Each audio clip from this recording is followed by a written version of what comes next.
正直なところ、今のジョナサン・ジョースターは恨みを晴らすためにディオ、貴様を殺すのだ。来い、ジョジョ!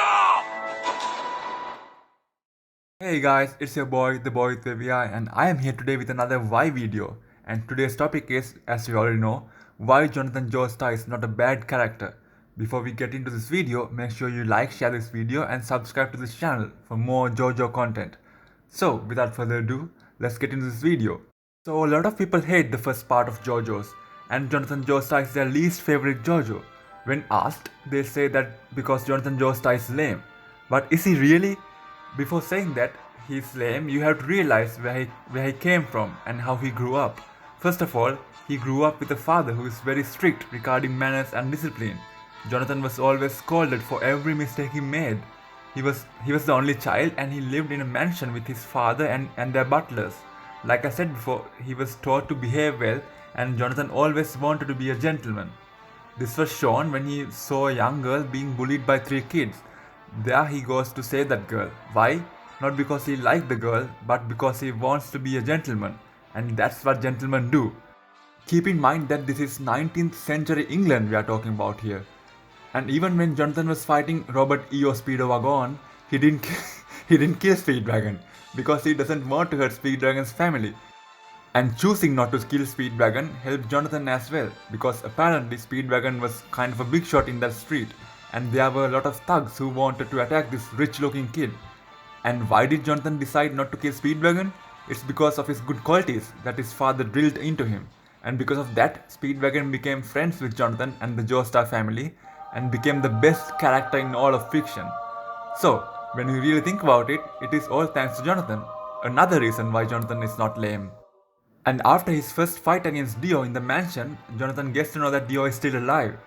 And then he learns Hamon and prepares to fight Dio one last time.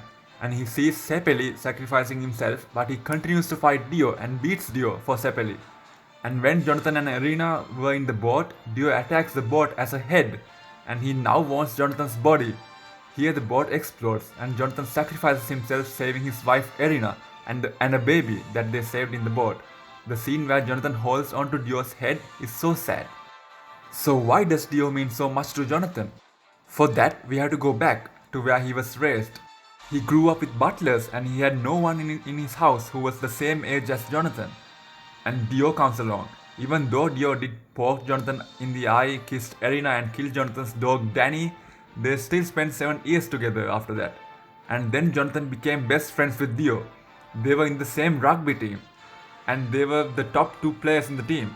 If you have a good partner or a friend in sport, that means your bond is really strong, because you have experienced ups and downs together. Even though Dio played Jonathan the entire time, in Jonathan's eyes, Dio was a friend.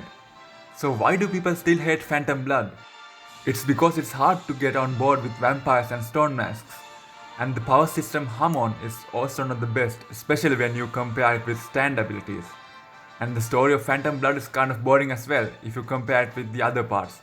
And that's why people don't like Jonathan Joestar, because he is too noble and he wants to be the good guy. And he is not cool like Joseph or badass like Jojo. But you have to remind yourself that this story happened in the 19th century and Araki wrote it in the 80s. If you get used to the 19th century vibe and the theme of Phantom Blood, you will be able to enjoy the story and realize that Jonathan Joestar is a good character. So guys, that's it for the video. I don't know why, but I like part 1. I think it was a good introduction to the Joestar bloodline. Tell me what you think about Jonathan Joestar and Phantom Blood in the comments down below. Also, don't forget to like, share and subscribe to this channel. This is the boy with baby eye and I'll see you soon.